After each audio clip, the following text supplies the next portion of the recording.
Bonjour les belles étoiles et bienvenue pour une nouvelle review. Aujourd'hui, je vous présente The Divine Circus Oracle d'Alana Fairchild. Alors, c'est un jeu de 44 cartes qui nous emmène dans un univers, dans l'univers du cirque. C'est les éditions Blue Angel qui ont sorti cet oracle. Alors, moi, ça fait déjà un bout de temps que je l'ai. Et je trouve que c'est un jeu de cartes qui n'est pas facile à se laisser dompter. De mon point de vue, voilà. Il est très intéressant, il est très beau, il peut apporter beaucoup de choses. Néanmoins, pas évident, pas si évident que ça. Je vous expliquerai. Donc c'est un jeu de 44 cartes. Les illustrations ont été faites par plusieurs artistes. Alors je ne vais pas écorcher leurs noms, il y a des noms c'est facile à prononcer, mais il y a d'autres. Mais je ne les connais pas vraiment, moi, tous ces artistes. Donc c'est tous ces artistes ici, en blanc et en jaune. Donc il y a différentes illustrations, mais je trouve que l'homogénéité est parfaite. Voilà, pour moi, ça va très très bien ensemble. Et donc ce deck, il est dans une ambiance où on vous dit, voilà, on vous dit, va à l'encontre, va rencontrer plutôt ton esprit libre, ton esprit sauvage. Refuse un peu tout ce qui est défini par les lois sociales qu'on nous impose, les stéréotypes, etc. Crois en ton droit de vivre tes rêves, peu importe qu'ils soient étranges ou qu'ils puissent être aussi créatifs que possible, ou qu'ils soient aussi fun. Voilà, c'est ton droit. Et ici, ce deck invite à explorer les possibilités que l'on a justement à trouver du courage pour être qui on est vraiment, de s'accepter tel que l'on est, avec nos bizarreries, avec, voilà, je sais pas, les tics qu'on a, comment on se comporte, etc. Du moment que nous, on sait qu'on est nous-mêmes et qu'on ne le fait pas justement par rapport à ce que la société nous dicte. Voilà, ce deck encourage à être vraiment avoir notre esprit sauvage, libre de tout stéréotype qu'on nous impose, de sortir de notre zone de confort pour grandir, pour évoluer. Et voilà, et qu'on fait partie de cette révolution spirituelle qui est en train de se passer sur cette planète. Que l'amour triomphe toujours au-dessus de la peur. Et qu'au lieu d'être individuel, on doit prendre conscience qu'on fait partie d'une unité, voilà, et que c'est bon de briser les règles, voilà. Donc voilà, c'est le message là que j'ai un peu en gros traduit ici, qui est ici, et qui nous amène donc dans cette ambiance de cirque. Donc édité par Blue Angel. Il est vraiment unique ce deck, c'est vrai qu'il est unique, les illustrations sont magnifiques, mais c'est pas si évident que ça de travailler avec ce deck là. Donc boîte rigide, pas de souci, hop, ça s'ouvre très bien, l'intérieur. Alors on a souvent d'abord le livret, moi je mets les cartes d'abord, et le livret. Le livret est bien fait. Franchement, il est bien fait. Style Alana Fairchild, hein, on retrouve son style. Donc on a voilà, une entrée en scène. Le livret est bien fait. On a une dédicace, celle-là je l'aime bien, cette dédicace. Alors ça nous dit, ce jeu est pour ceux qui trouvent que c'est dur de suivre les règles, de se conformer, voilà, de faire face à l'autorité et généralement de faire ce qu'on leur dit de faire. Voilà, c'est écrit en anglais, ce que j'ai surligné en fluo. On a évidemment la table des matières, une introduction à propos du Divine Circus, qui est très intéressant, hein, donc c'est un peu ce que je viens de vous expliquer. Comment utiliser ce deck. On a des tirages qui sont très intéressants. Donc ici, on a le tirage de l'homme fort. On a le tirage du trapèze volant. On a le tirage de la dame barbue. Pardon. Petit chacha. Et puis on a directement les messages des cartes. C'est en noir et blanc. Et ce que j'aime bien, c'est que c'est sur du papier jauni. Alors je ne sais pas si la vidéo va rendre cet effet, mais c'est un papier jauni. J'aime bien, c'est un peu comme les murmures de Ganesh. Ça a été fait aussi avec un papier légèrement jauni comme ça. Je ne sais pas si c'est du papier recyclé, mais j'aime bien. Et puis ça se... Voilà comment sont un peu les cartes sont expliquées. Donc on a la carte en noir et blanc. On a le message ici, voilà, où on explique un peu, c'est pas vraiment une description de la carte, mais ici on a le message de la carte. Ici on a un truc de guérison. On a un truc de guérison. Ça peut être sympa à faire. Et puis on a une affirmation. Et l'affirmation, elle est sympa souvent. Et ici on a quel est l'artiste qui a fait cette carte. Et le nom de... Comment il a nommé son tableau au départ. Donc par exemple pour l'affirmation, je trouve ça vraiment positif ici. Peut-être pas pour toutes les cartes, mais pour certaines, j'ai surligné. Donc c'est l'univers croit en moi, je crée et j'accepte.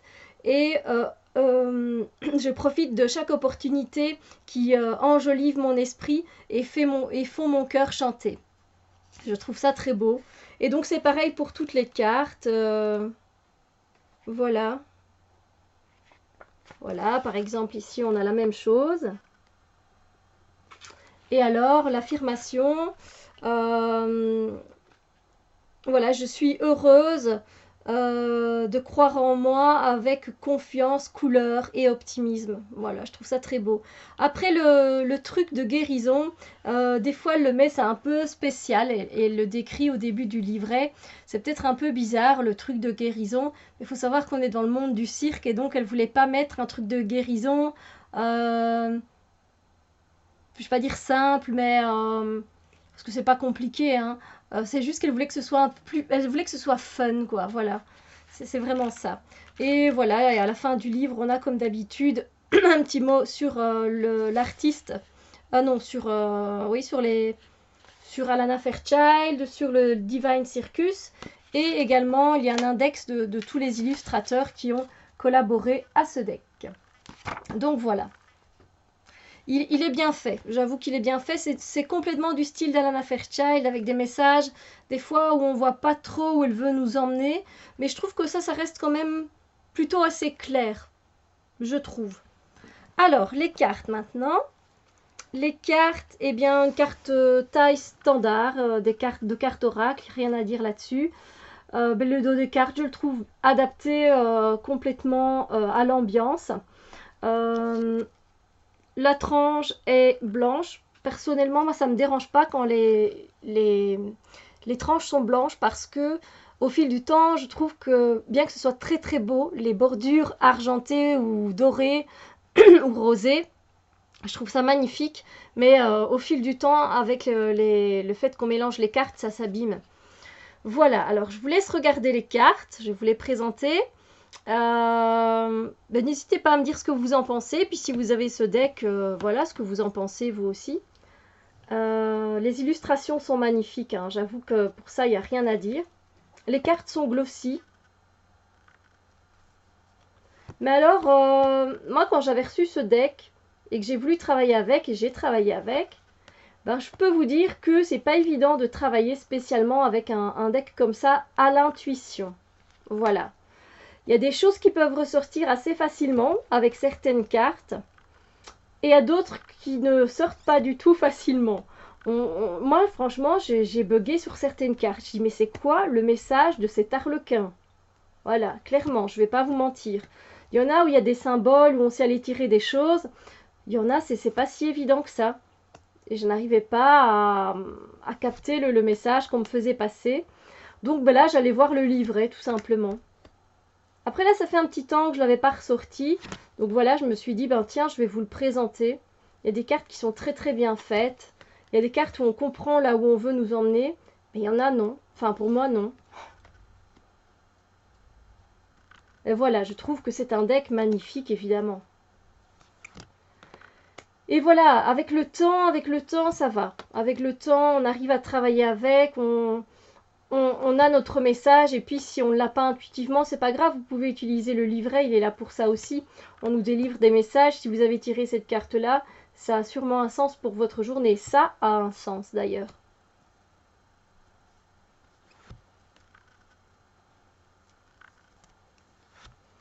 Oui, donc voilà, c'est vrai que on a quand même des choses à exploiter dans ces cartes, intuitivement. Mais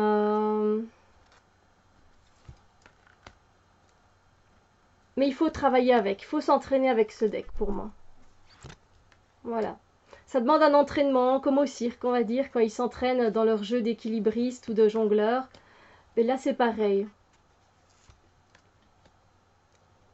Comme je vous dis, certaines cartes sont faciles à l'interprétation et d'autres... Oh, qu'est-ce que c'est que ça? On se dit, mais qu'est-ce que c'est que ça? Et c'est d'une beauté, c'est d'une beauté.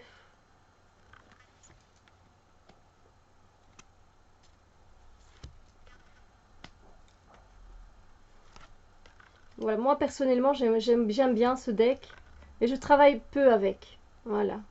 J'ai pas travaillé si souvent que ça avec ce deck.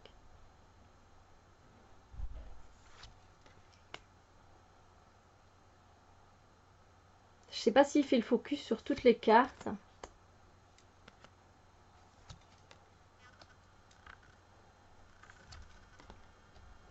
Voilà.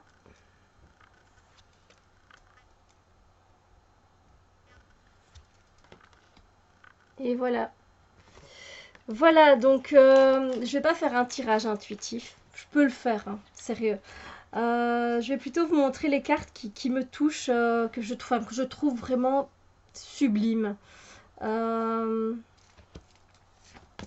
je vais vous montrer la carte sur laquelle j'avais bugué quand je travaillais. Mon Dieu, que c'était pas du tout évident pour moi. Oh. J'arrivais pas à sortir quelque chose avec mon intuition. Je dis, ah, ça m'énervait. Là, est-ce que je suis pas en train de passer des cartes? Parce que je vous dis, je vous montre celles que j'aime. Mais vous avez vu, donc on a vraiment des styles un peu différents, mais que il y a une certaine homogénéité dans ces artistes qui ont créé. Je trouve que, voilà, en fait, j'en aime quand même pas mal. Je vous les montre pas, mais celle-là, moi, je la trouve sublime. Celle-là, je l'aime beaucoup aussi. Celle-là, je l'aime beaucoup aussi. C'est complètement un style différent.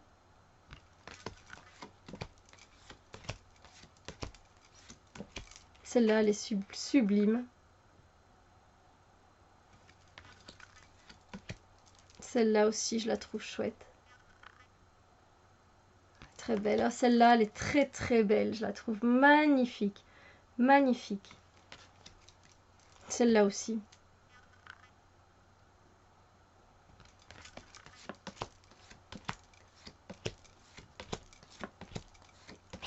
Celle-là, elle est aussi, elle est d'une beauté. Oh là là, elle me coupe le souffle quand je la vois, celle-là. Celle-là, elle est très jolie aussi. Très lumineuse, très belle.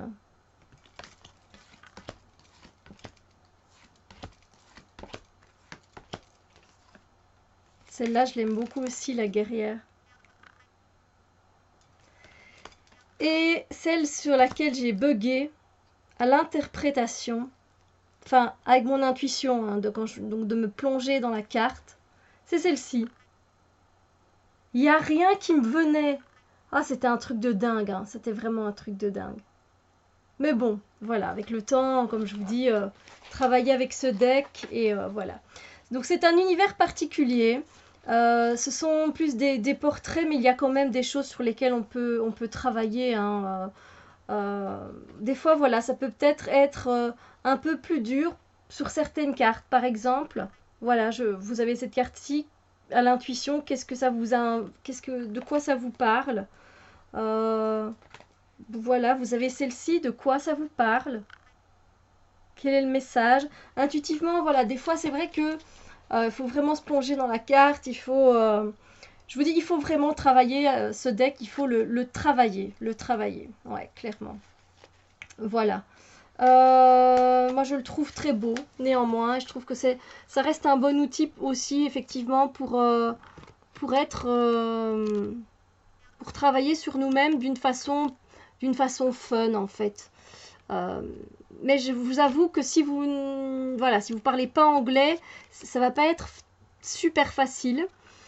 Surtout que c'est un monde un peu différent d'habitude. C'est vrai qu'on peut faire des exercices de guérison avec ce deck. C'est très intéressant. Mais néanmoins, c'est pas le jeu le plus facile d'Alana Fairchild. Surtout qu'il voilà, il est en anglais, quoi. Après, si vous avez un bon niveau d'anglais, il n'y a pas de souci, hein. Il n'y a pas de souci. Voilà. Voilà, je le conseille à tous ceux qui aiment Alana Fairchild, qui aiment son univers, qui... Voilà. On se laisse emporter par un autre monde, c'est sympa aussi. Et voilà, voilà, sur ce, je vous fais des gros bisous d'amour et puis on se retrouve très bientôt pour une autre vidéo, évidemment. Bisous!